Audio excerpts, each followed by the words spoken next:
Hey everyone, welcome to Encounters USA. If it's aliens, UFOs, Bigfoot, or dogmen you're looking for, you came to the right place. Now listen up as we listen to some of the latest encounters.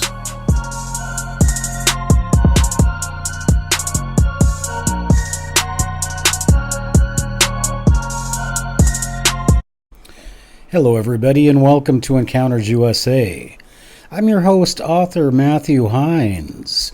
Today we're going into part 2 of the Marblemount Bigfoot Festival out in Marblemount, Washington. Before we get started though, I just want to encourage you to subscribe to our channel, and if you further want to support what we're doing, go to hindsight.com and check out one of my great books. Order them from any of your favorite retailers or from hindsight.com directly for a autographed edition. Now, we also want to mention that we have another author on the podcast today, and that is Mr. Thom Cantrall. Mr. Thom Cantrall has 10 books for sale, and those books are available on Amazon, and you can just click the links in the comment section and in the description on YouTube, and those affiliate links will take you to purchase Tom's books, and I will also get a little tiny percentage as well. So if you're going to pick up any of Tom's books, try to do it from the YouTube channel. All right then, so without further ado, let's go to the Marblemount Bigfoot Festival. Hello everybody and welcome to Encounters USA. This is the second of a two-part series of the Marblemount Bigfoot Conference in Marblemount, Washington. Now yesterday I came out here and I interviewed Thom Cantrall and I interviewed the organizers of this conference. Today we have a little bit different agenda. Today I'm going to actually be speaking here in just a few minutes to talk about different things from Encounters USA. Right now behind me, the legend Thom Cantrall is speaking to the audience, and he's taking questions and answers. And later on, one of the big reasons we're here is that Bob says that he has a picture of a Bigfoot actually leaning over a tent where they're camping. So this is one of the big reasons I came here, and the other reasons was I also wanted to do some speaking and talk to the people that have attended the conference about Encounters USA and what we're all about. So it should be a pretty good podcast, and it should be a pretty good day, and hopefully we're also going to get some more encounters, people talking about things that they've seen or experienced. So I wish this guy would shut off his engine behind me, but what can you do about that? So let's go inside and see if we can't find out some more. We made it into the festival just as author Thom Cantrall was finishing up his first lecture. So let's listen in and see what he has to say. Was standing here, and she did the same thing I do. I'm going to take a picture, and if you don't want to be in it, where's my pointer? If you don't want to be in it, you better hide. She took the picture. There he is, fading out. Here's his mark, his arm and his head.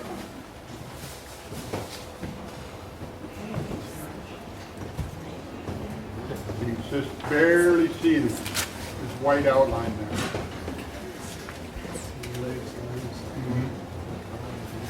I don't know. What I want to know is how come I can't do it anymore? If they have no powers that we do not at one time have, that means we could do it at one time. Yeah. After Tom's amazing lecture, we had a few minutes to get some photographs. This I'm not gonna even do the joke. You can do the joke. All right. All right. So welcome, Matt Heines.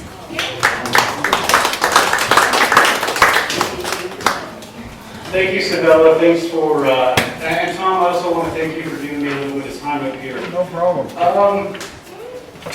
And also, before I say anything else, you guys have some great vendors here.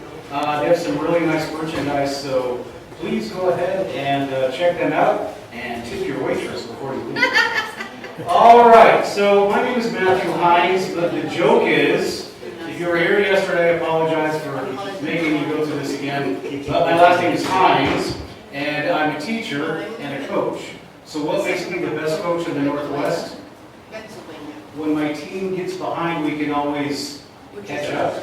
And if you guys, any Cougar fans, I don't know if you saw the game last night, but we didn't need to do any catching up last night, did we? All right, so the reason I'm here, in case you're wondering, Chad, you missed my joke that you actually heard this. The reason I'm here is I have a podcast, and it's called Encounters USA. And I also have a website called hindsight.com. I'm an author, and as I said, I'm a teacher. And I'm going to give you a little bit of background on myself, just because it's relevant later on in the story. I've been teaching for about 20 years. I've worked in Saudi Arabia. For 5 years, I was the only American within 200 miles in Sultanate of Oman, in a little town on the seaside. And this is after September 11th. I've worked as a military contractor for like Raytheon, Northrop Grumman. I've worked for universities in the Middle East. So that's my alibi. And you're going to realize why I need an alibi in a little bit. So a few months ago, actually it was last year I guess, I said, you know, I really want to do a podcast. Everybody's doing podcasts these days. So I started doing a podcast called Books in Hindsight. My last name is Heines. Books in Hindsight, get it? Something, anyway. So I started to interview people. And I started to interview some people that were very, like I interviewed any author I could get a hold of, right? But I started to interview people that were really, really interesting. One of them is Carrie Cassidy. You know who that is? Project Camelot. I interviewed Ed Dames, remote viewer. Men who stare at ghosts. Never, ever. And I interviewed Nick Begich. Nick Begich does a lot of stuff with the HARP machine in Alaska, and he does a lot of stuff with ultra-frequency sound.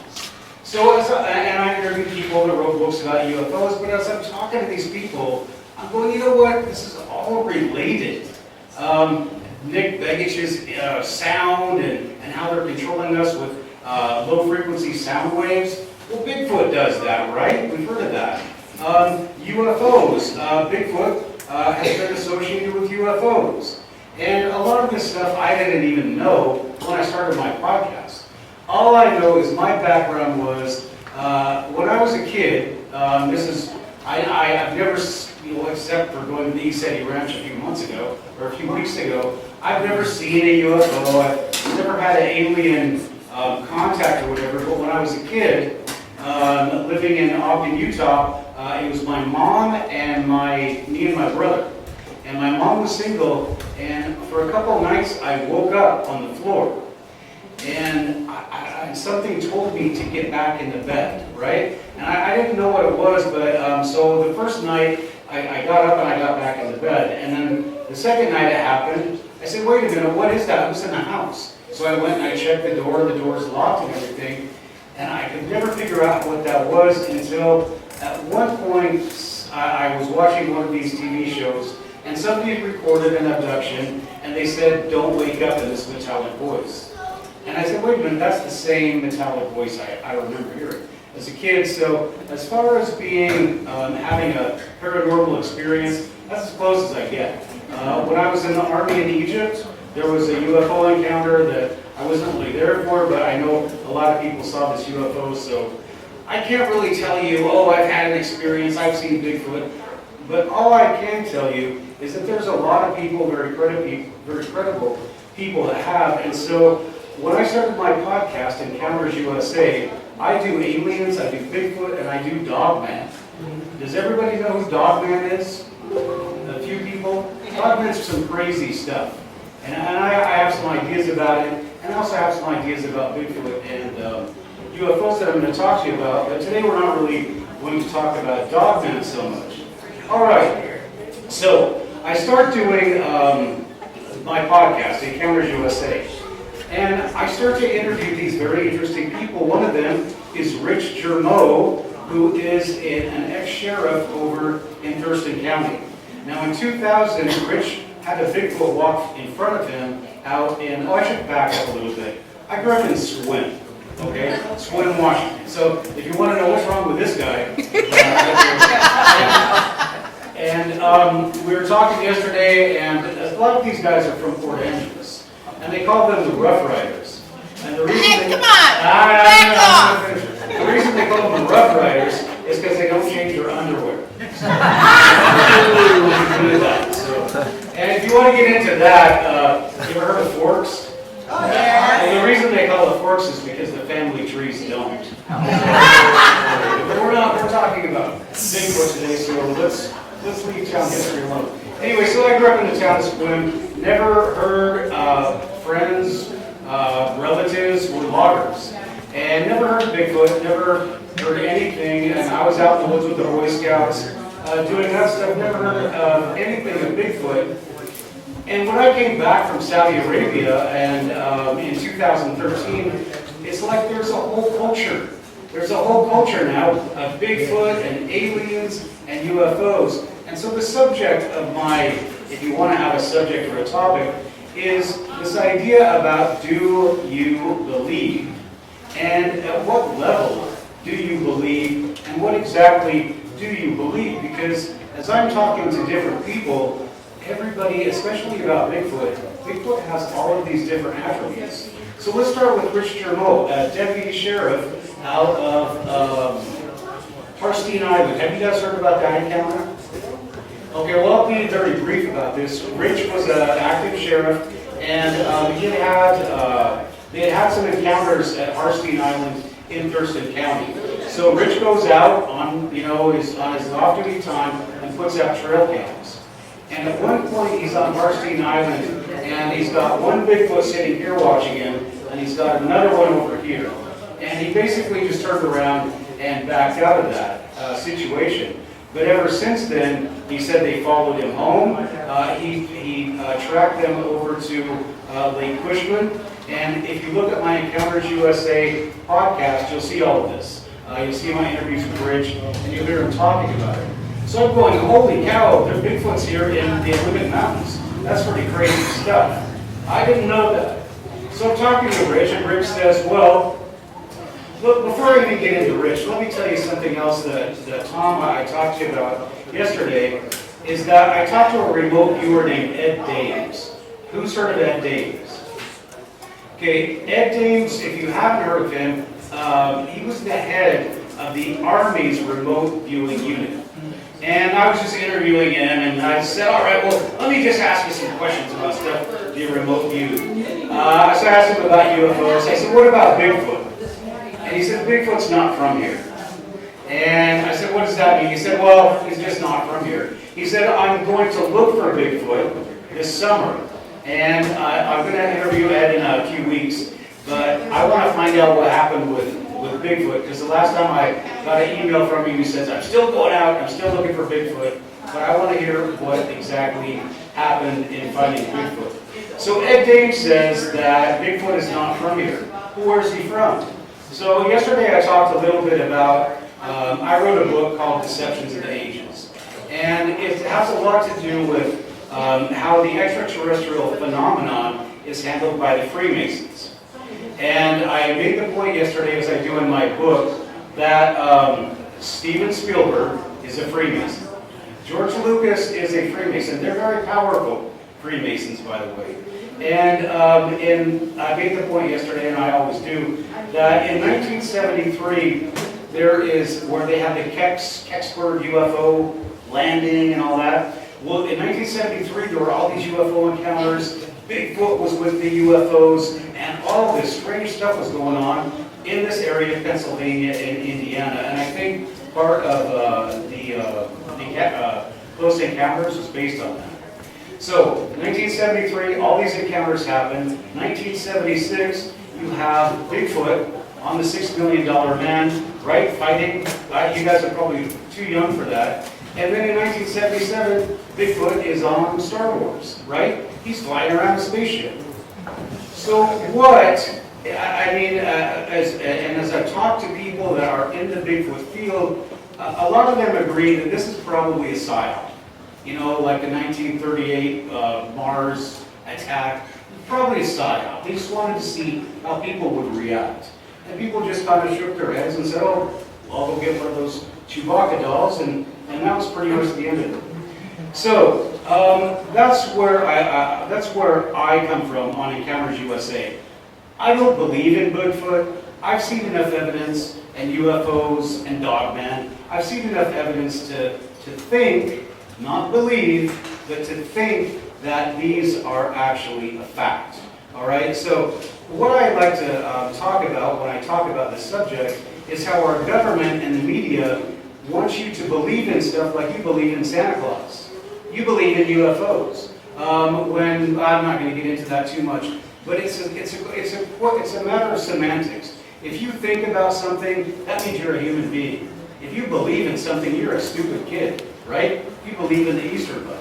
And that's why they ask you, do you believe in Bigfoot? Do you believe in UFOs? Because they don't want you thinking about them. They don't want you putting evidence together and coming up with your own conclusion.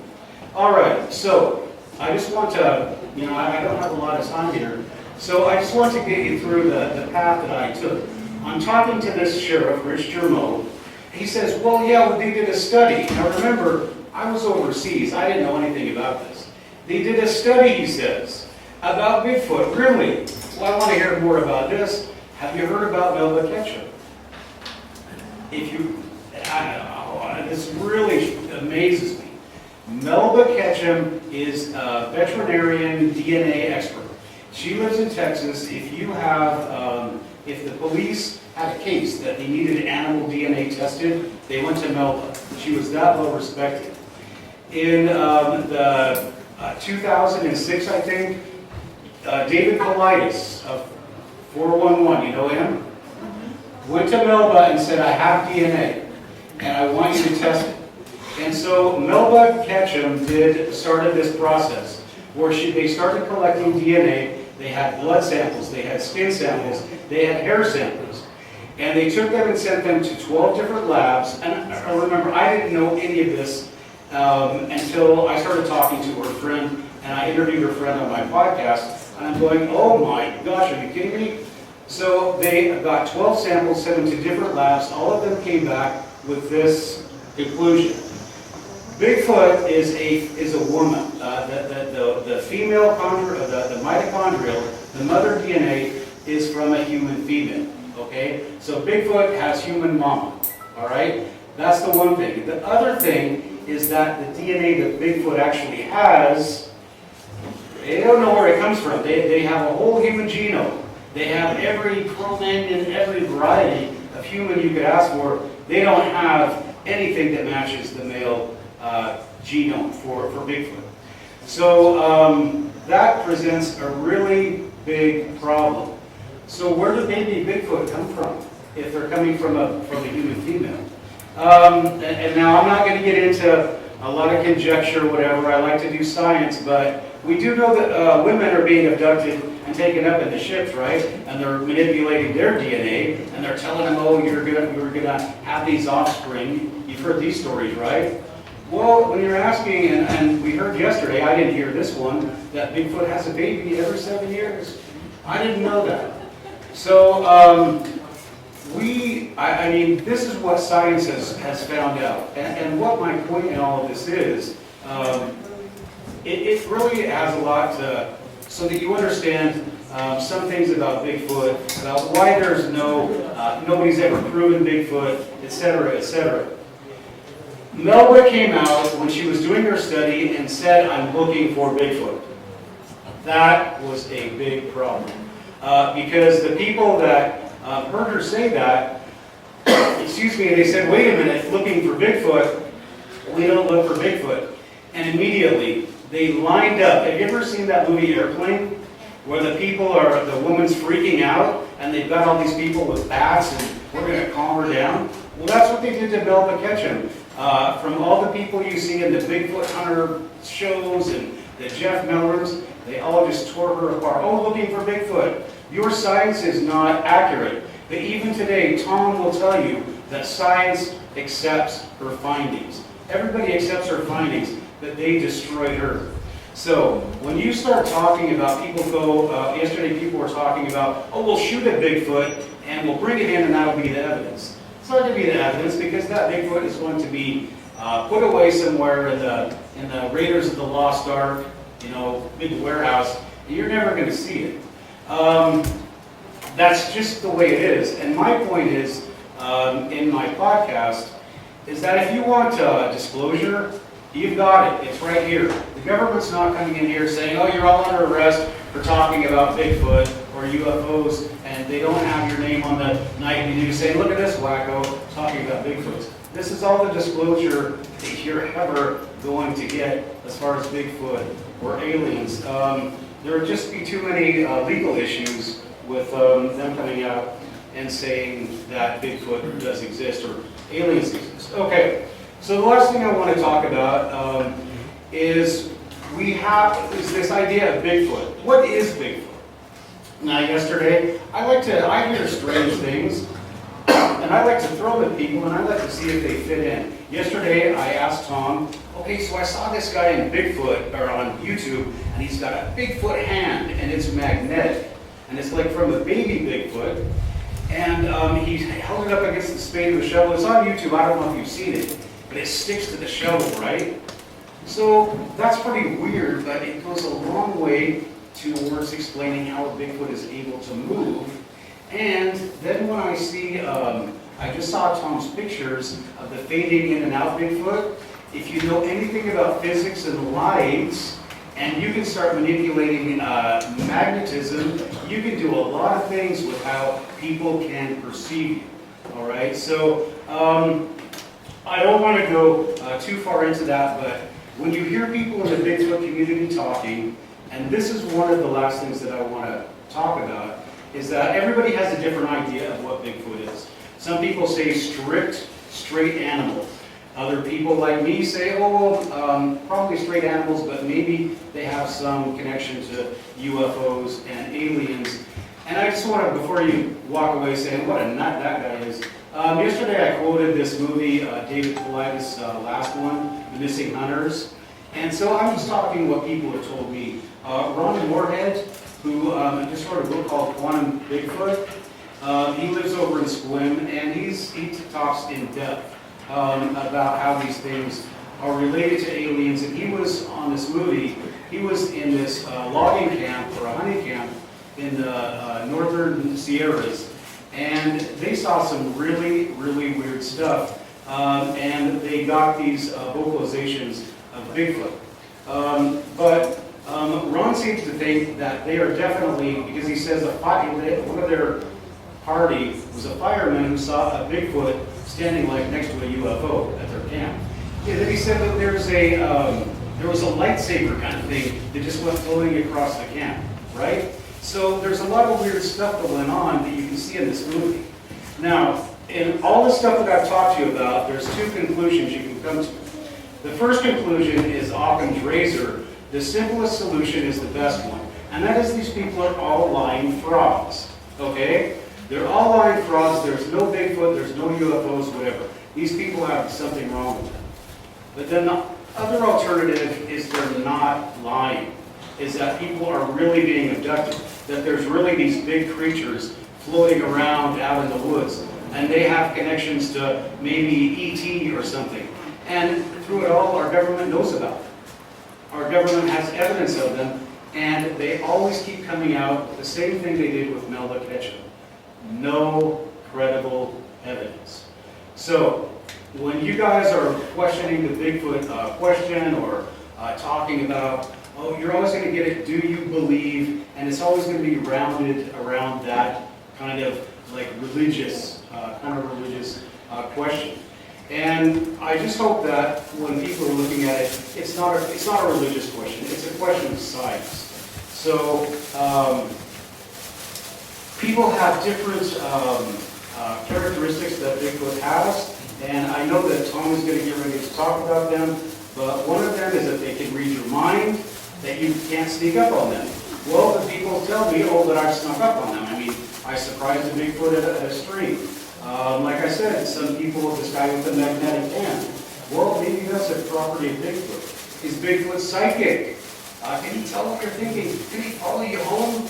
Because I have a deputy that says, a former deputy says, this Bigfoot followed me home. So there's all these kinds of stories. And everybody seems to have a different idea of what Bigfoot is. So I'm going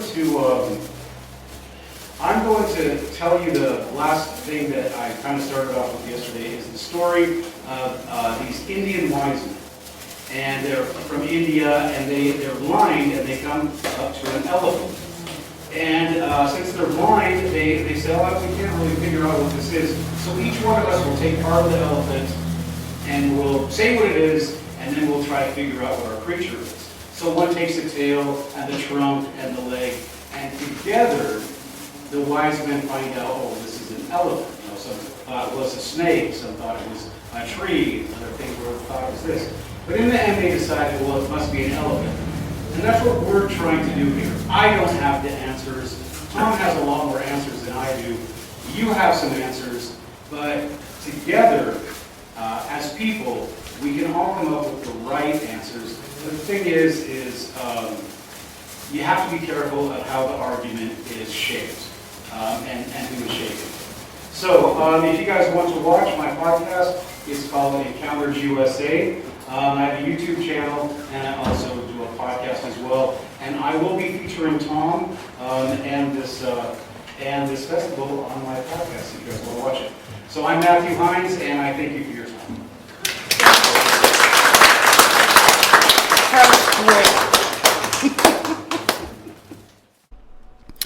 Now, if you remember the podcast yesterday, you know that we were really excited because Thom Cantrall was going to show us pictures of a Sasquatch that came down to their campsite while he was out with Bigfoot researcher and experiencer Lori Simmons. So we were really excited, and it was time for Thom to put his cards on the table. So let's watch Thom's amazing 1-hour lecture. Here, and then I'm going to mention one or two down in this area. A clan will consist of anywhere from 13 to 15 up to about 18 to 19 individuals. There'll be 1 to 3 family groups within a particular clan. Excuse me. Take them out. Ouch, bit myself. I was getting ready to catch him.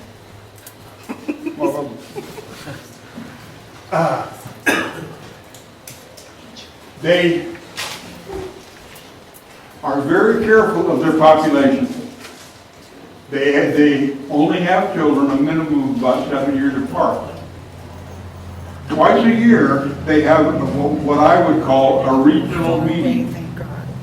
Okay, in our area, normally they'll meet somewhere in Alberta area for our area. At that point, that's when they decide what families are going to have children this year. Who's ready to take a mate? All the things that keep a society running, they decide communally. Okay? As I've said a few times, what one of them knows, they all know. And this is why. They communicate.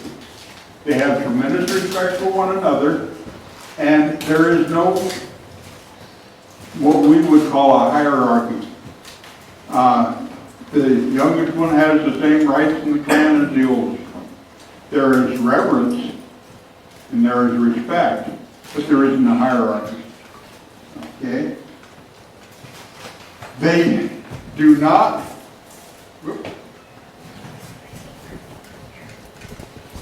we've already got to turn. This stays up there.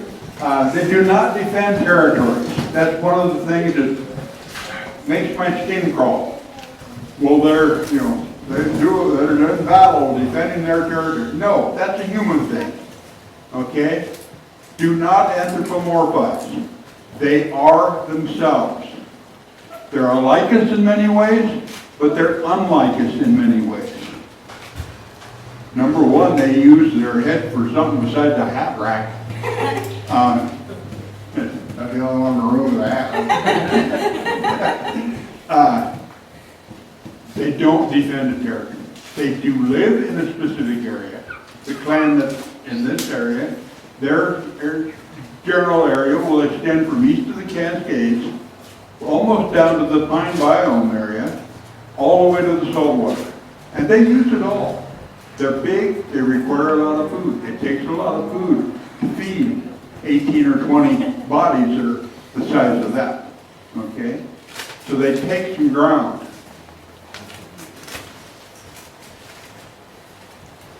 Today we're going to be talking about the Southwest BC clan because that's where I spent 5 years of my research time studying their glyphs and structures and such with my two partners. And then Mount Baker, the Cascade River, Snohomish River, and then there's a fifth one that's pretty much separate that covers the San Juan Islands. And they travel back and forth between those islands very readily. They swim it at night, and I know people who have caught them swimming it, and they just swim on. But that subcutaneous layer of fat that I was talking about earlier is very buoyant, so they can swim very well. Their hair is not hollow. It doesn't have a medulla, so it doesn't help float like an elk would. But the fat does. Okay, 20 to 22 clans from 15 to 18 each.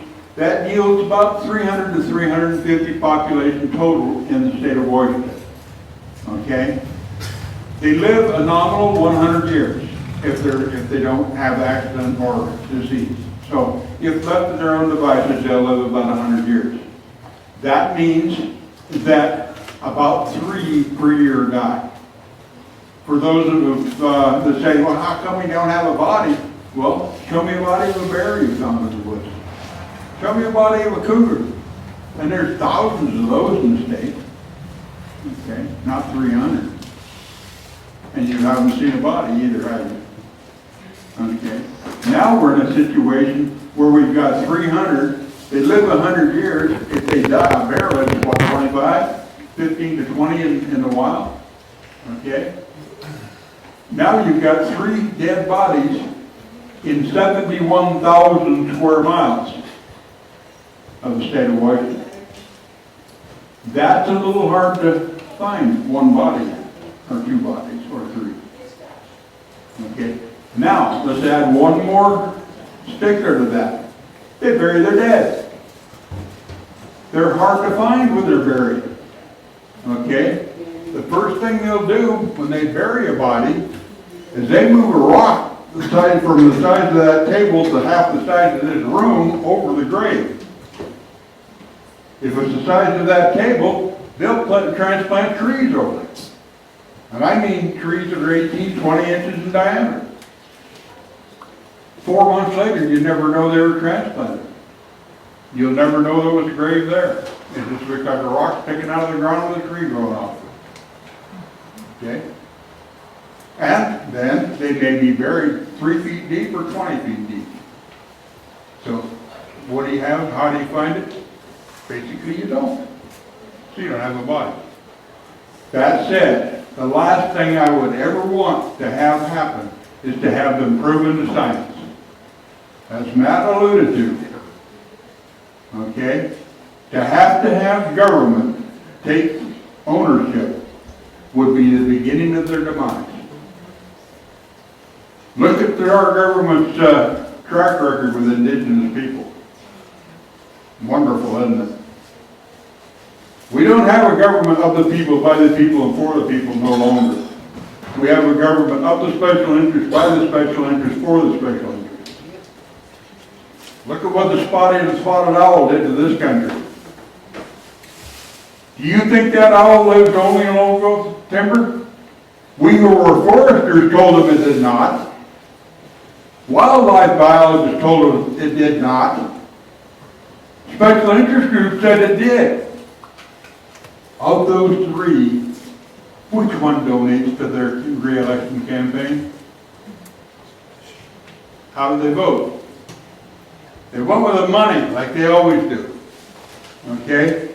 A politician's number one job when he gets into office is re-election. And they'll do whatever it takes to be re-elected.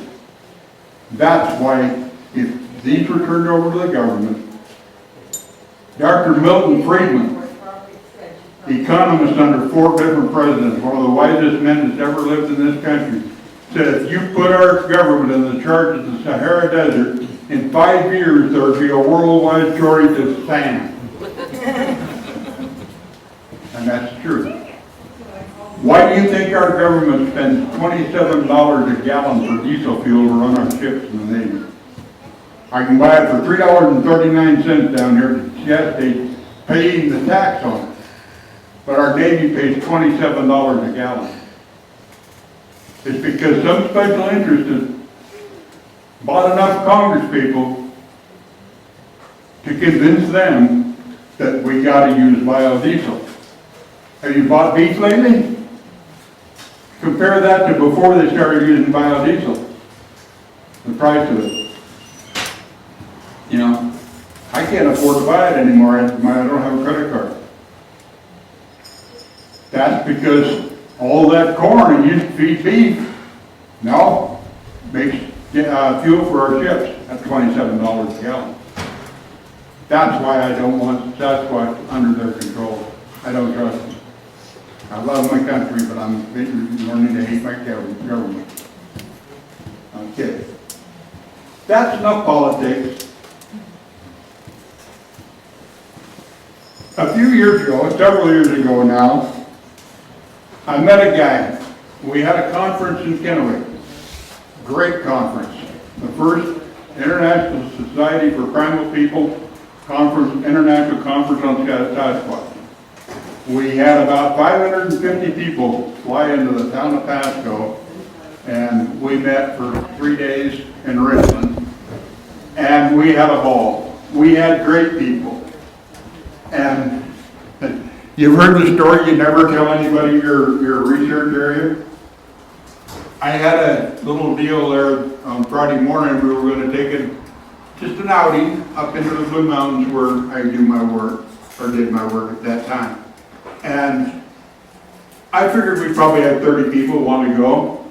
So we're going to meet at 6 a.m. or 9 a.m., pardon me, Friday morning at the Shiloh Inn in Richland.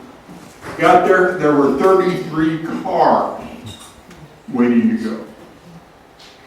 Over 100 people. Took them right into the heart of our area. Alex Evans, the artist who did this guy for me, was there. Alex is a bright redhead. We took everybody up. I showed them where to go, and I had to get back because I had to get ready for the thing that evening. But before I came back, I went down to where I met him, and to show Alex the spot. He was there. His daughter was there. His daughter was about 10 at the time, and she's right there. She was so excited because here was a human woman with the same color hair she had. And here she is peeking around her dad's leg. It was a trip. But we came back, 130 people, right in the middle of our research area. He says, my people are having a ball watching your people. They left. None of them have ever been back that I know of. Never infected my research area, I guarantee you that. What did it hurt? It hurt nothing. Okay. Maybe if I lived in Indiana, it would be a different deal where you get 2 million people per square mile, but not in our country. All right.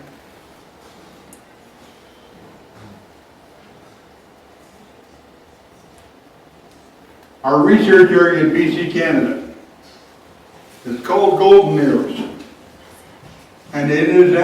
absolutely beautiful. Okay? I have a crazy bunch of friends.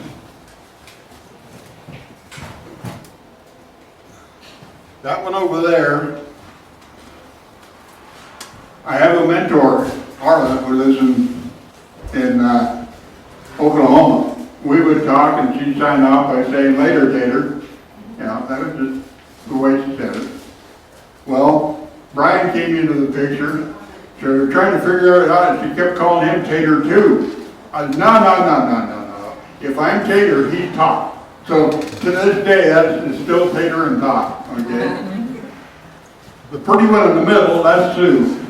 And Sue's Brian's girlfriend. Brian lives in Maple Ridge, BC. Sue lives in, Linden, Washington. She moved from Eugene, Oregon to Linden so they could cross the border. So they were out the border guards. But that's us in our area. Remember I was talking earlier about the ground and why it's such a great research area. Look behind us at that ground. It's like a mowed lawn. Oh, that's not me. I was wondering, am I tinkling?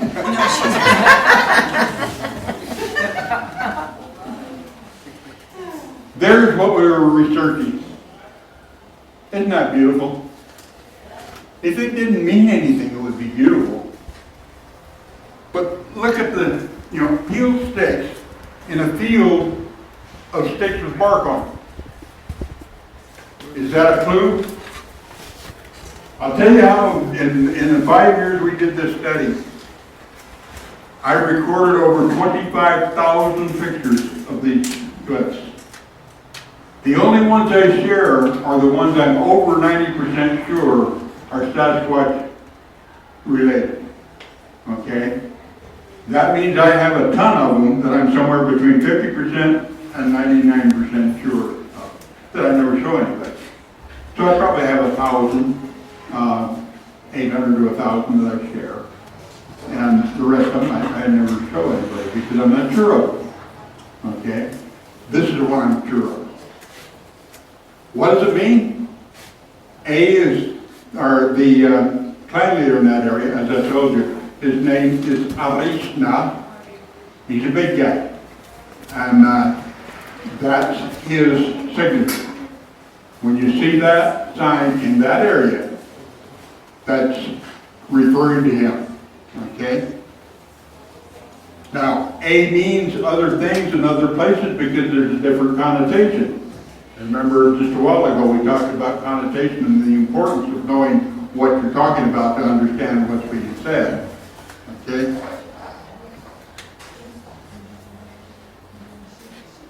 Here's a sign, directional glyph. The directional glyph is pretty easy to see, kind of the same thing we would use. But look right below it. A 16-inch footprint. Okay? That's a pretty good clue. That raised my assurance levels up to that above 90% level real quick.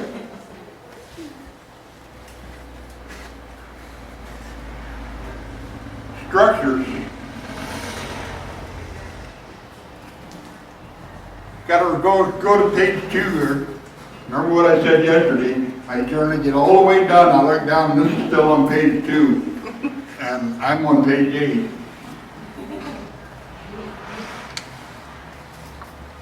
Okay, these are some of the types of structures that we find in that area.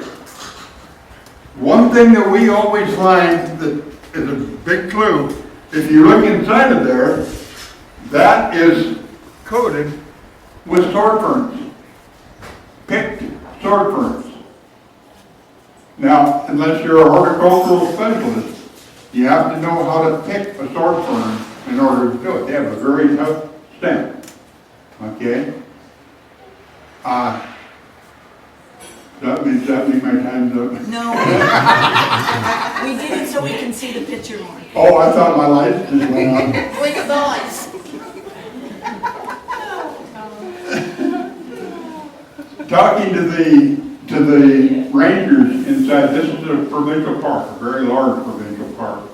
And at the end of the road, which is like 6 miles into the park, the next road is 100 miles away. Okay, so you got a little backcountry there to play in. And of course, I can't do that anymore, but I can sit there and send them in. Easier on my body too. But you'll find these everywhere.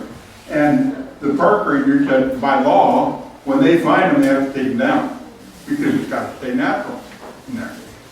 Well, they take them down, they come back next morning, they're back up again. So they take them down, go away, come back a day or two later, they're back up again. So they finally give it up, unless they're right next to the road and somebody else might see them, they just leave them. But these things will appear overnight, and there'll be 20 of them appear all at once in one area. And especially in the wintertime. Took us 3 years to find out why. The clans that are coming down out of the high country, you remember what that picture looked like, the first one of the area. The clans that are coming down out of the high country in the winter are holding class. They're teaching the young ones how to build these things. It's school. It's school, that's what it is in that area. And it's such a perfect area to do it. I get accused of reading tea leaves. You know, oh, just the wind did it. Those 3 glyphs were miles apart in the park. You tell me they aren't the same thing. Yeah. The triangle is a sacred symbol to them. It's a sign of their Trinity, what I call their Trinity. I think it's air, earth, and water are the 3 sides to it. You will find this triangle in this shape all across North America. I've got them in Texas, I've got them in Oklahoma, I've got them in Georgia. Exactly like these right here. These all came out of our research area, and they're probably 8-9 miles apart.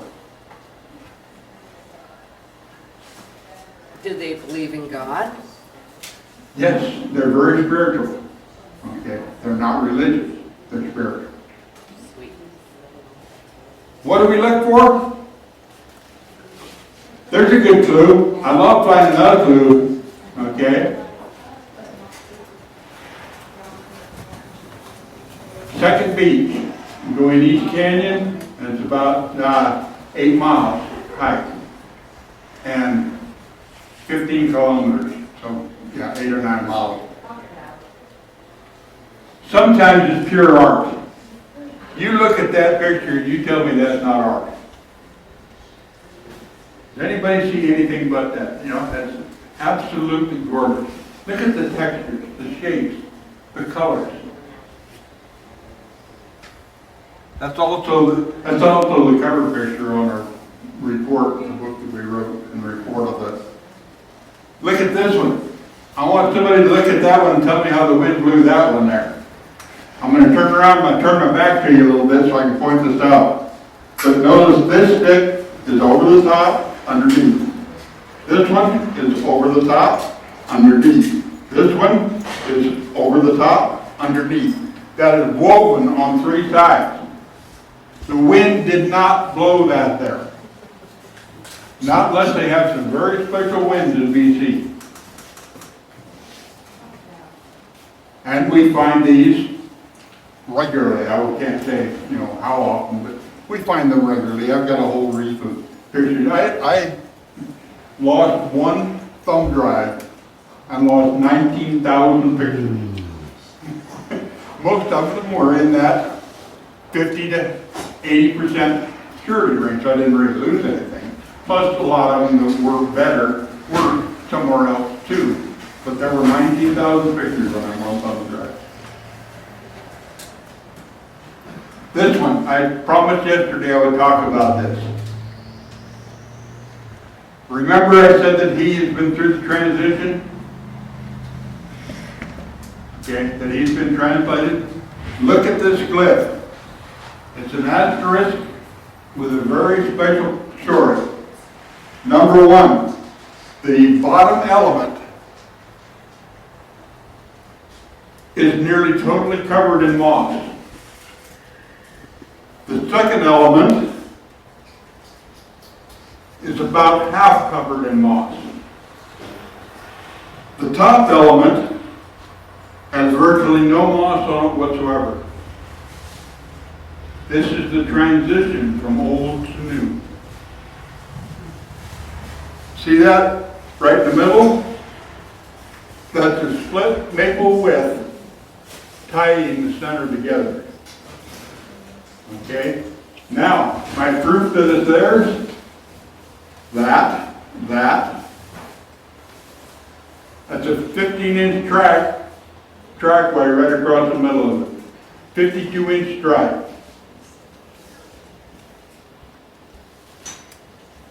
See the ferns? Remember what I said earlier about sword ferns?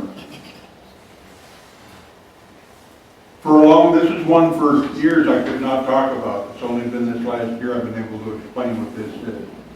But this was an altar that they used when they did that transition.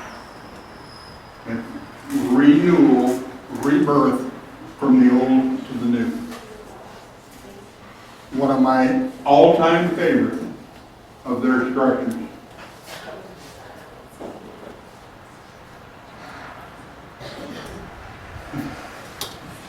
Brian was feeling down one day, and he was taking a hike into an area where he had a little gifting stump back in the woods. And he says, you know, if you're around today, leave me a sign, show me that you're here, you know, make a noise or something. And this was pretty early on. He didn't know that that didn't work very well. So he came around a curve in the trail, almost to the end of the trail, and this was there. That stone with those two sticks and the little stone on top. He thought that was kind of neat. You know, he had a high degree of assurance that it had come from them. So he went on the 150, 200 yards to his goal where his stump was. Turned around, came back out, and this is what it was. Now you look at that. Looks like it just maybe the wind blew down or it fell down, right? So you look at it closely. See that stick right there that's holding that piece up? It's not there. That stick was added when it was taken down. Look at that stone. See that black spot? See it here? It's right directly over that green moss spot. Over here, it turned. That rock has been moved. Okay? Pretty cool, isn't it? That's what kept me going back to Canada so often.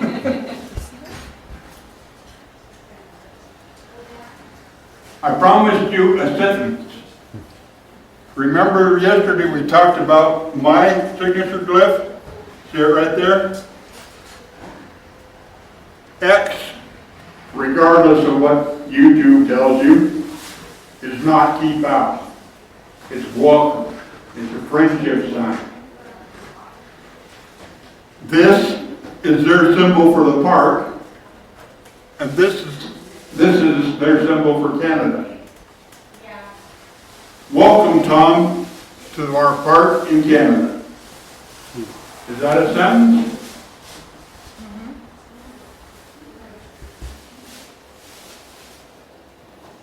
Another personal one that I have not been allowed to talk about till a couple of years ago. Just ignore this part over here. That's a 6-point asterisk. Look at this. That's an 8-point asterisk. I didn't know what it meant, so I sat down to ponder it. Then when I got home, I got directed, to do more work on it. Ponder more, think more. That is the star of Melchizedek. I hold the Melchizedek priesthood. That was a symbol as a tribute to my priesthood. The next day, no longer there. It's gone. Besides, isn't that just absolutely beautiful? Yes. More structures. These are the ones that we know where the kids were building in what we call the enclosure area. There were 12 new structures that appeared in 3 days there.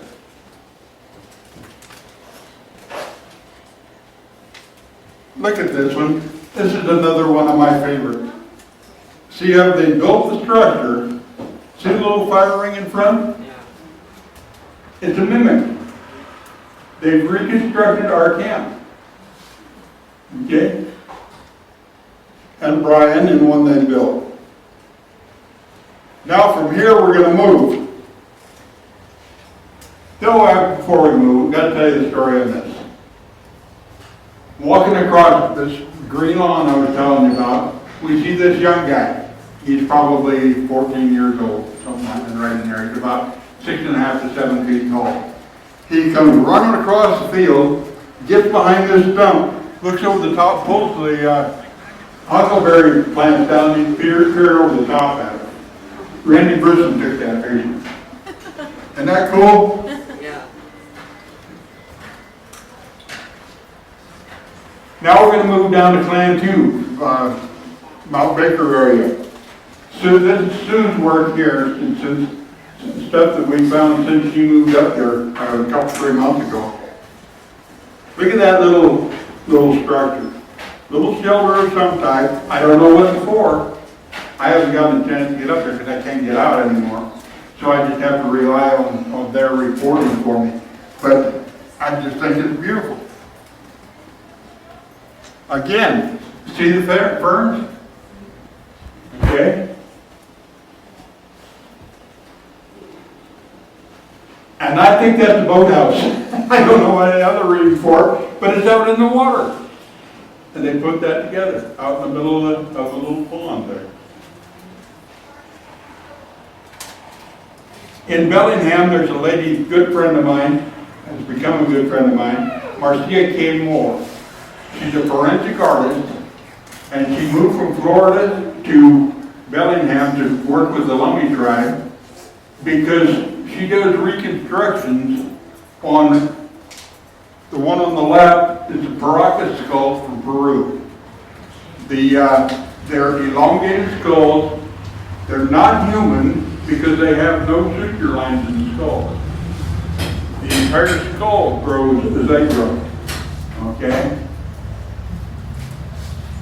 The one on the right is one of the giant skeletons found in the Adena people mounds of the eastern part of the U.S. He's over 7.5 feet tall. And she's taken the skeleton and applied the body to it forensically. And that's what she's coming up with here. She lives in Bellingham. She's working with it because the Lummi were one of the tribes who practiced the head deformation. Their work is her work is very closely related to ours, probably more so than even I understand, because what were the Indians emulating? You know, who else has a head that's flattened? Okay. And of course, very few to none of the tribe that's alive today understands or knows, why they did it. The tradition hasn't been kept up, but that's what she came for. She has a little area outside of Bellingham that she goes to. And what she finding? See the asterisk and the glyph? Now, I'm going to take a little jump south. This is Bumping Lake. It's just across the Chinook Pass on the east side.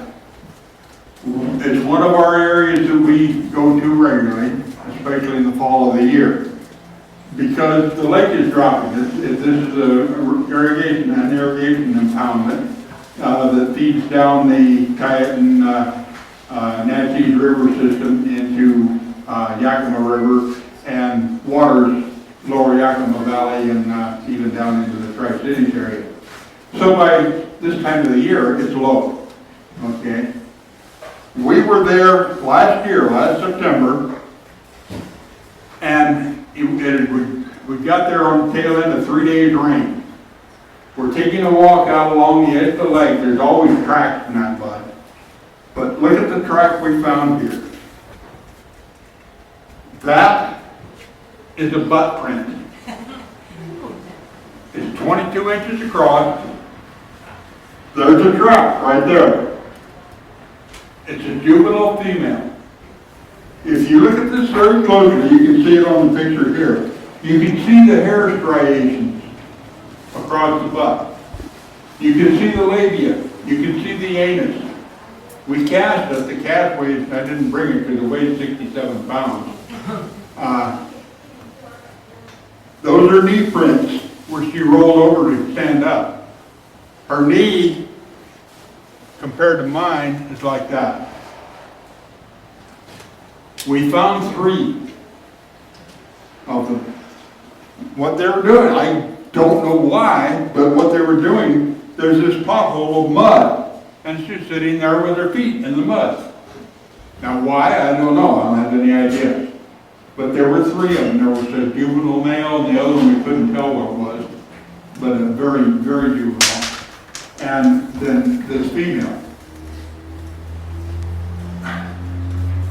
We had some of the most beautiful handprints you've ever seen in your life. Okay, Ashley Stinnett from Portland area, Oregon, and Kevin. I can't remember his last name. They found that together. They fortunately got up on a stump. That's when Kevin saw it first, and was taking pictures and saw it. So they got a good pictures of the area. But there was an absolutely beautiful handprint there that went down into the mud like that. Unfortunately, of course, when they made the find, they called out, and here came everybody on their horse to see what they found, the whole group, and that handprint got stepped on. Oh, no. So, in our conference in April in Enumclaw, we had a class on how to preserve a site, the forensics of how to go about preserving a site and keep that from happening again. Sandy Nelson gave the presentation, and it was dynamite. But that's what we do. We got the little engineering pins with flags on them, so you can mark off the area, keep people out, do not cross, plate line, do not cross, and how to go about the measurements and everything. That's what we've got to learn. You've got to preserve your site. If you're going to make good observations, you have to keep things as they should be. I'm going a little faster because I know we're a little late. There's my book, Woodsworks. I'm sold out now, but it's available on my website. It's available at Amazon. And my buddy Brian Todd and I wrote that together. It's actually a different story. He tells one story he tells in there is he and Sue, when they hiked back in, they decided to go off the trail, and they're back up in the mountain, trying to get their way back to the trail. There's a little sandy area, and here's the initials SB in the sand. 3 different places, there's SB. And then right in the middle of it, the SB, is a single salmonberry. Oh. Pretty cool stuff, and he tells that story in that book. And so we just combine stories and put it together in the form of a book. It's in full color, so it costs a little more, but okay. Now we're going to move to where we are now. Okay. You guys might recognize that area. Okay. And we're going to go right up here. You seen that? Again, okay, I'm not telling you guys where we were when this happened.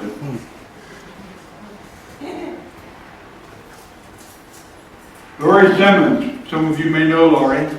Her dad lived here forever until he passed from cancer, and Lori came up regularly. She had a study going up here, and she called me and asked me to come over and help her.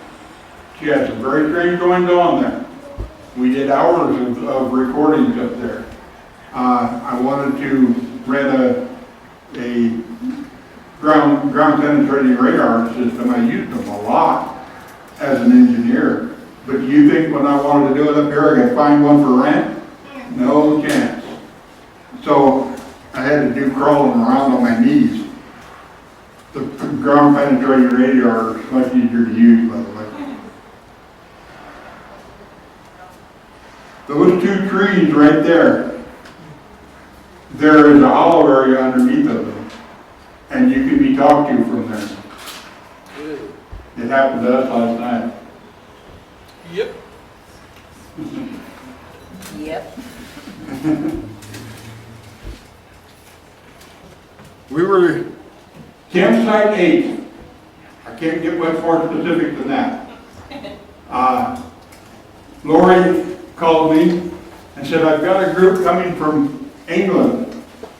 They're called Extreme Expeditions. They do expeditions all over the world. They've been to Southeast Asia, they've been to the Congo, been to Russia several times, and they want to come investigate Sasquatch. Will you come over and help me? I said, yeah, I'll be happy to. This was this weekend, 6 years ago, 2013, Labor Day weekend. I got here first. They were coming from Seattle and I was coming from Tri-Cities. Went the back way, as Peter was talking about. We went up to Wenatchee and we had plenty of time, weren't in any hurry, so my surrogate daughter came with me and drove over the pass down here, went past the turnoff, had to turn around, come back, went up the river, got the campsite first. We're right on the river, and that's standing there waiting for us, leaning on a tree. Remember what I told you ACT stands for? Welcome. Welcome. Okay. You're welcome to send to camp. That's Lori and my surrogate daughter Rhonda. Adam Davies, he was the organizer and actually the founder of Extreme Expeditions from England. And he brought, I think, 5 or 6 people with him. And we had a ball. That weekend we just did everything. There's some of the crew. Jackie, remember we were telling you yesterday about Elk Meadows in Northern California. She came back to join us there in 2014 for that expedition. Tim, Sandy,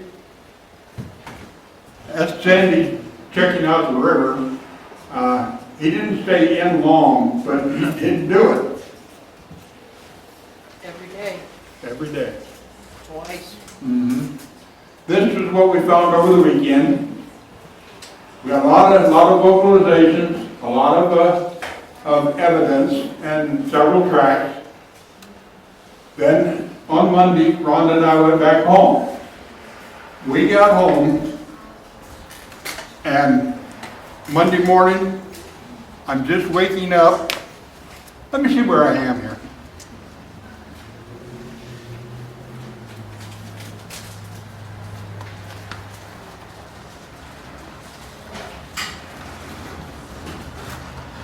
There's why I give up on these things.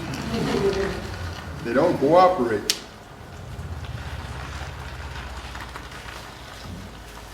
There.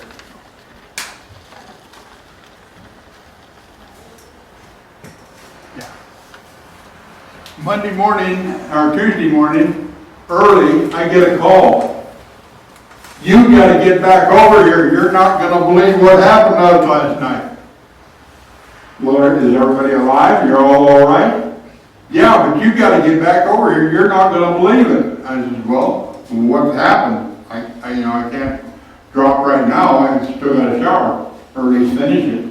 And, so, they sent me a picture.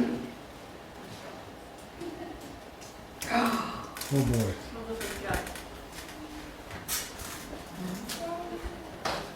Two people are asleep in sleeping bags right under him.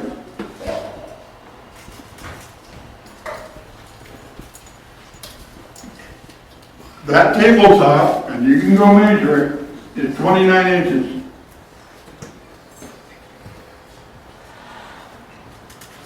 He's on his knees, and he's 6 foot tall.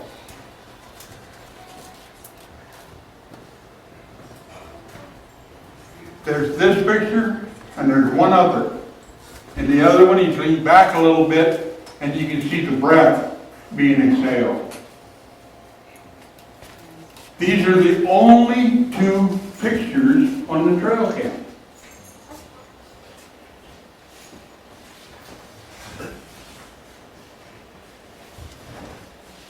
When Lori had to go to the bathroom and convinced Adam to walk with her, the camera showed them getting up out of the sleeping bag, walking out of camp, coming back into camp, getting back in their sleeping bags. But there were only 2 pictures of that, different ones. No trace coming in, no trace going out. How do they do that? Is it even important why they do it? I don't know. But they did it. Okay?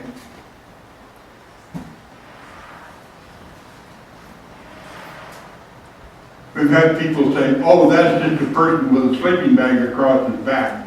Have you ever seen a sleeping bag with a muscle line down it? It just doesn't happen, does it? That's 8 miles from where we're sitting right now.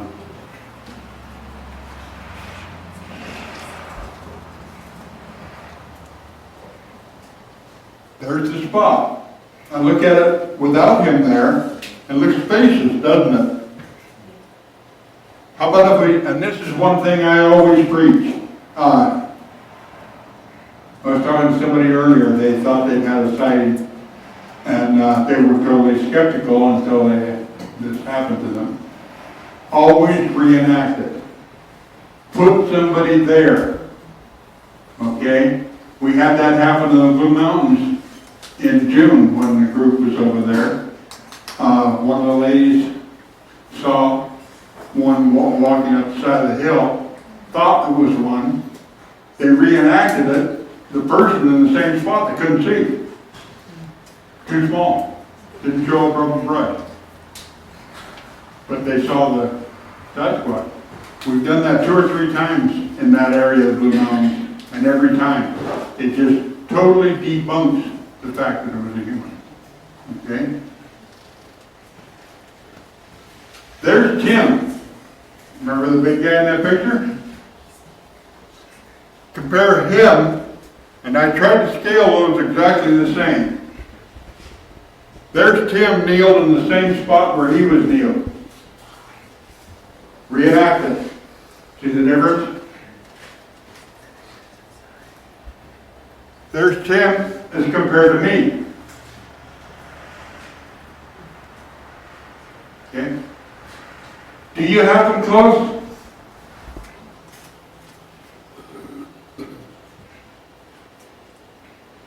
Thank you very much.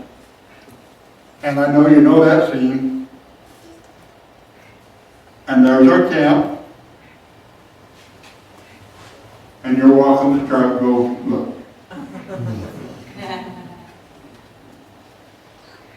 Thank you.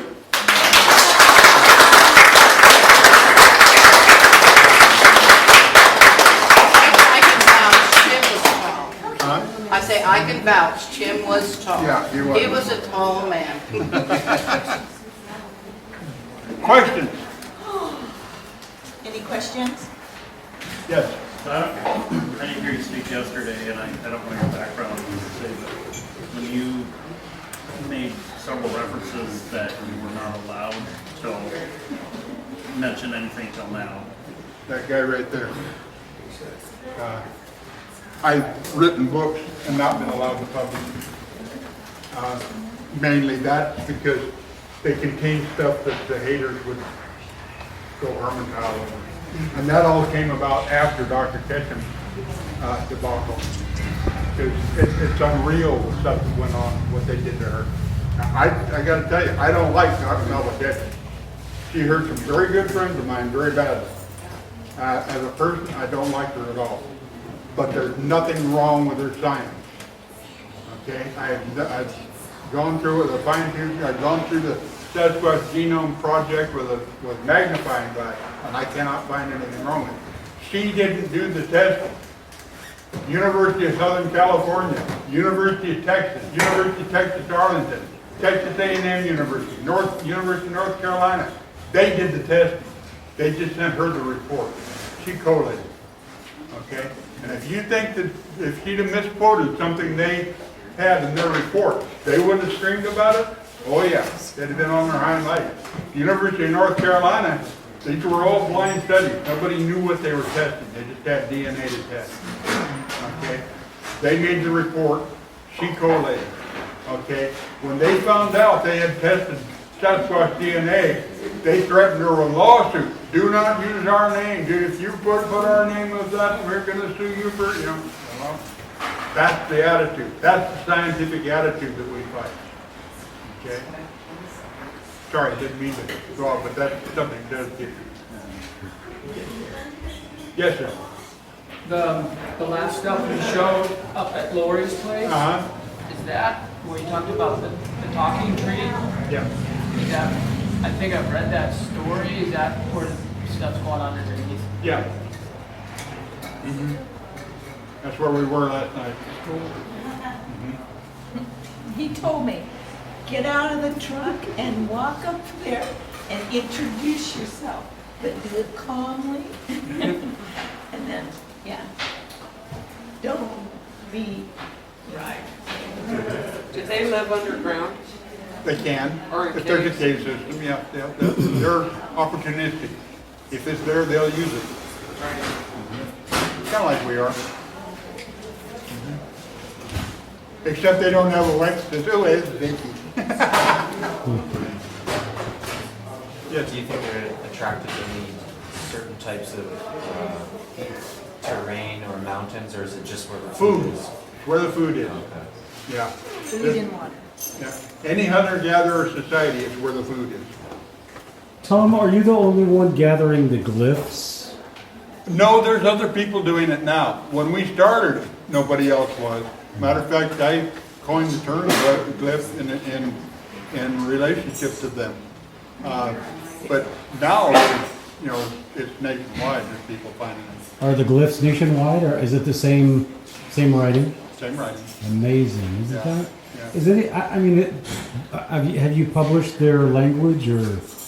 I don't know their language. Okay, but you have an idea of some of their characters. I have classes. I can tell a directional glyph. I can tell a signature glyph. That type of thing. But that's unless it's for you, you'll never know what it is. Okay. If it's for you, you can do just like I did with that one that I was telling you about with the Melchizedek cross. Okay, I wanted to talk to you about that. I'll talk to you about it later. Do they leave, like through the trail, do they leave marks like, Bob was here and I've gone this way? I think that's the the directional glyph with the footprint. Yeah. I think that means that Egog was there, went that way. Okay. I really think that's what that is. Yeah. Yes. How many do you estimate live in Golden Ears Provincial Park? That's a good sized plan. There's probably close to the upper end, 18 to 20, because there's so much food available in that area. But you got Pit Lake, Golden Ears, Chehalis, and Harrison Hot Springs all bing, bing, bing, bing, bing right there. And that's a sizable bunch because they can go back so far in the mountains. So you mean 18 in all those four No, areas? no, I'm just saying. Oh, just Golden. Between, well, actually, Mission to Golden Ears in that range, yeah. Of those in that, I know personally of 6. I've met them, okay, including the daughter, Roger said. That's a story in itself. Raja was 18 years old. She's a very unusual, for Sasquatch, very unusual looking. Her hair looks like she's been to a barber. It's clipped, it's straight across. Looks like she got a flat top. She also has blue eyes, which I've never seen before. When it came time for her to take a mate, her mate was in Oklahoma. After I met her, I was telling Arla about it, you know, and she told it. I saw her. She said, I've got the notes. Let me go dig my notes out. And came out. She knew the male's father. He's 15 feet tall. He's huge. Okay. But Forstner was only about 12 feet tall. But he was about as big around as my little finger. But then he was young, so I think he hadn't filled out yet. But Arla pulled that notes out, and she started reading back to me what was on my notes, and it was verbatim. Okay. She went to Oklahoma, and this is where I found out. From that semi-annual meeting they had, she wanted a mate. Forstner was ready to take a mate. So she went to Oklahoma, lived with his clan for a season, to see if they're compatible with something they wanted to do. Then they returned to British Columbia, and that's to live. Okay, and that's the way they do that. Okay, they mate monogamously and they mate for life. Now, a year and a half later, I get a midnight wake up. You need to be in British Columbia, January 15th. Okay. How am I going to get to British Columbia January 15th? Because the weather's not really conducive to travel about that time. So I rode a Greyhound bus and got up there. Brian and Sue met me at the border. Actually met me in Bellingham. Yeah, Bellingham. And we went up. I had to go in alone. I was at come in alone. And I watched the birth of their twins.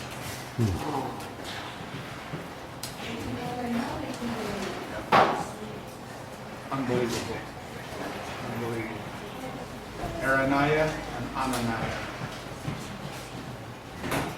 That was January 15th, 2015.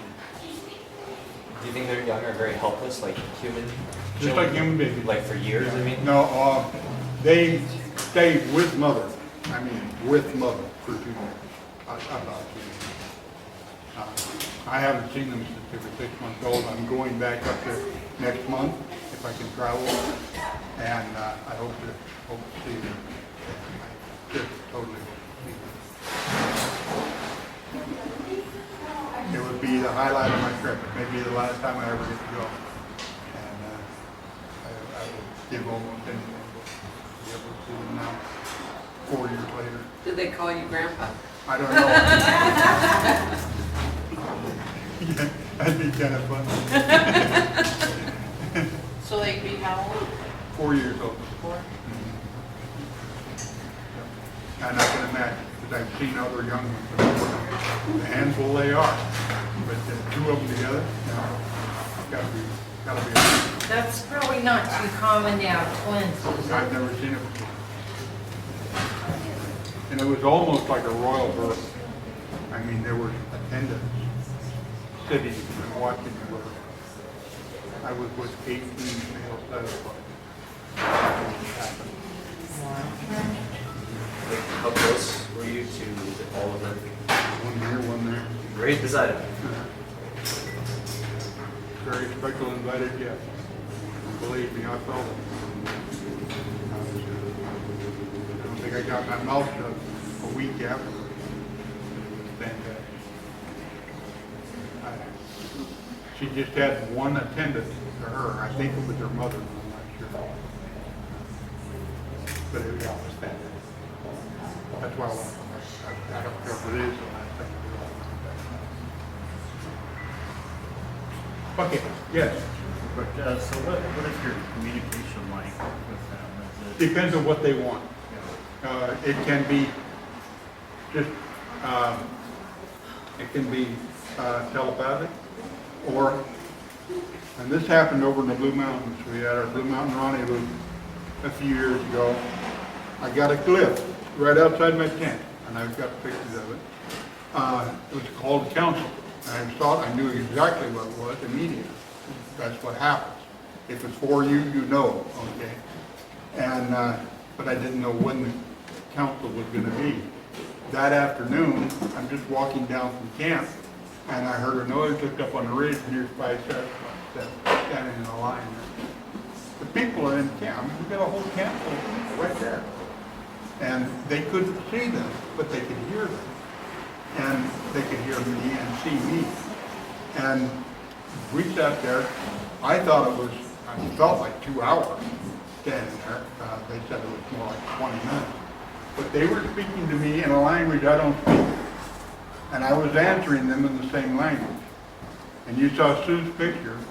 Sue, first time she talked about it, since then, last time we were together, and I can't remember exactly where that was, but she said, the reason we knew it was real is because when he came back to camp, somebody asked him a question and he answered in that same language, and it was a whole sentence, it wasn't a word.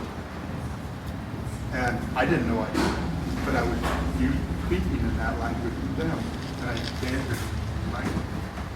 And that was Susan, and again, that was with us. It wasn't just me out there. It was with us by 8 or 9 people. So they do marvelous things. And I want you guys to have those same experiences. So get your mind right, get rid of fear, get yourself a nice dish that can hold at least 6 or 8 pieces of chicken, Diet Pepsi, and some boiled eggs, and go do it. All right? That's what it's about. Alone? Absolutely.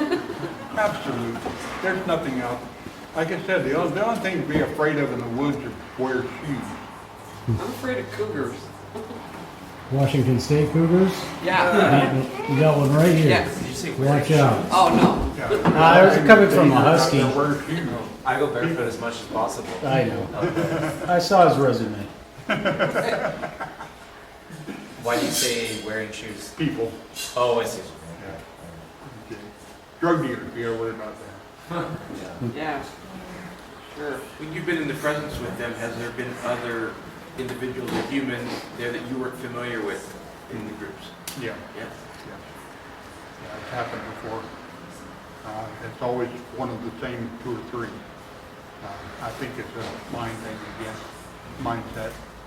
There's only a few of us that have the same type of mindset I have. So totally open and accepting and trusting. I don't have any fear, none whatsoever. I tell people across the country, if you think you've got a dangerous Sasquatch, call me, I'll come stand between you and them. It's that simple. They are not dangerous. Minds are dangerous. So you don't think they're responsible for the Absolutely not. 411? Absolutely not. You think it could be some other Janice, come here. Hi, honey. Hi, darling. I told you I'd make it. You did too. I've been looking for you. Oh, I haven't seen you in so long. Encounters USA. I made it. I brought my grandkids and the dog. I see that. That's cool. Yeah, so we'll come in and visit with you All when right. you're all done. All right. Tom, have you done any research up by Patwood Lake, which is really Yes, close? I have. I've been up there. Okay. Not a lot of time, but I have been there. And trying to remember the circumstances. I've never been anywhere I didn't have activity. Yeah, there is. Truthfully. One of my favorite areas in the southern part of the state is Wind River. Wind River out of Carson. Okay. Yeah, Arla and Sue and I were in a tent there, and we were in the tent watching them run between the fire and the tent, back and forth, the kids, youngsters, and just having a ball. Sue and I were at Three Bears, south of the Dalles, and they were running around camp, kids, and all of a sudden you're boom, boom, one of them fell right on his belly, right in the middle of camp. That was a hoot. They'd pick up the water jug and shake it, pick up the cookware and shake the container. Do you know if they, I know you said they eat, pretty much anything that people will eat, so that's always good, but do they have any sort of preference, like maybe like fruit or vegetables like some apes do, if it's available, rather Salmon, than... I think, is probably their number one. They can get What's salmon, that? they're yeah, because such high calorie for the amount of food. You have so much protein, so much fat, and it's available. And it's such a terrific food for their situation. And they can keep it. Okay. It's Indian dry it, and it'll stay for ages. Like, do you think if you laid down a bunch of salmon at night and then lay down a whole pile of bananas beside it, would they choose the salmon usually to go I don't to use first? bananas because they seem to have problems with those. It's not something that they're used to. It's not a native fruit. And I don't put out salmon. No, I don't have a source for it now, but it spoils too easily. Okay, it'll spoil too soon. Just like what he was doing, checking the fish to make sure they were fresh. I think they would do the same thing. The two things I need for food are apples, you know. They're both good foods. Crunchy or smooth? Crunchy? I have to use food anymore. But I just absolutely love seeing those big finger marks in the jar. If you put out apples, put them in a mesh sack, like an onion sack or an orange sack. Hang them up, that way you know who gets them. If a coon or a bear or anything else gets them, they just rip the sack open and take the fruit. But if they get them, they'll open the bag and take the fruit out and make the bag, fill it again. Okay. Leave the lid on the peanut butter jar. They'll take it off. They're not real good about putting it back on again, but they will take it off.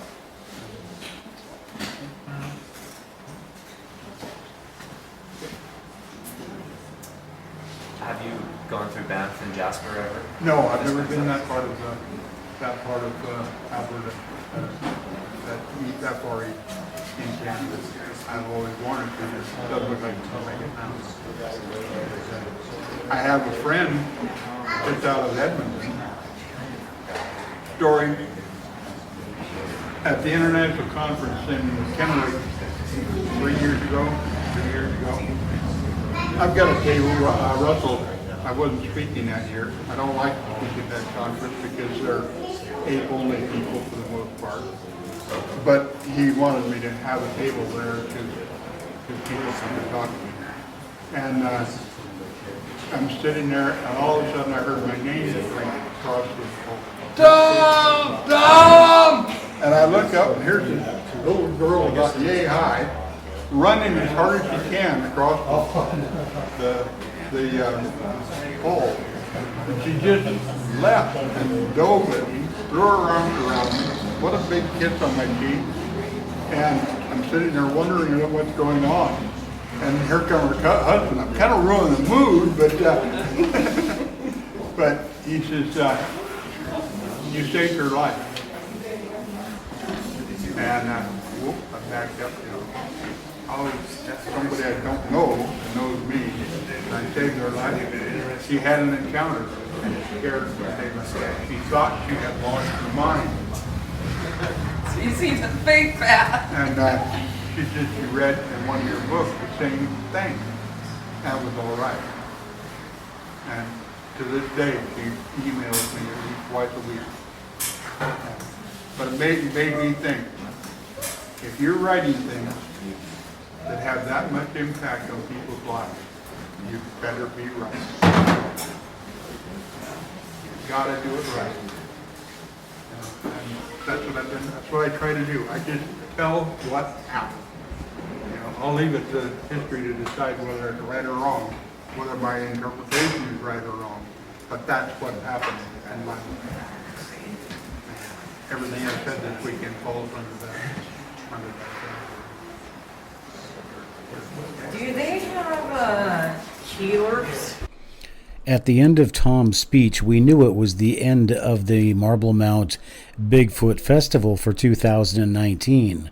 So we were all a little bit sad, but we were all very excited at the information that Tom had presented to us.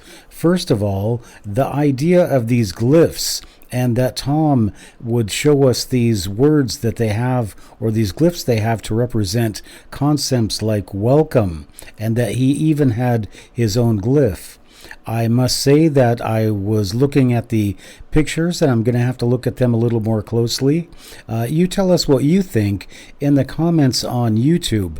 What do you think of those pictures? Are they authentic, do you think, or something else? I always like to hear my listeners' and viewers' opinions.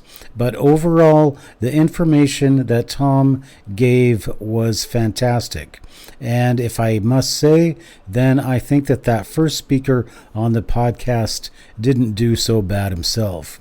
But it was just an amazing weekend, and we can't wait for the next Marblemount Bigfoot Conference. And thank you to Savella Khalil for putting it on, and for all of the wonderful ladies and gentlemen that helped her with it, and for all the vendors that participated. All right, everybody. Well, this is Matthew Heines for Encounters USA, and I'm just saying that if you're out in Marblemount, or if you're investigating some mystery of your own in your own neck of the woods, remember what I always say: watch your back. Thanks for listening to tonight's show.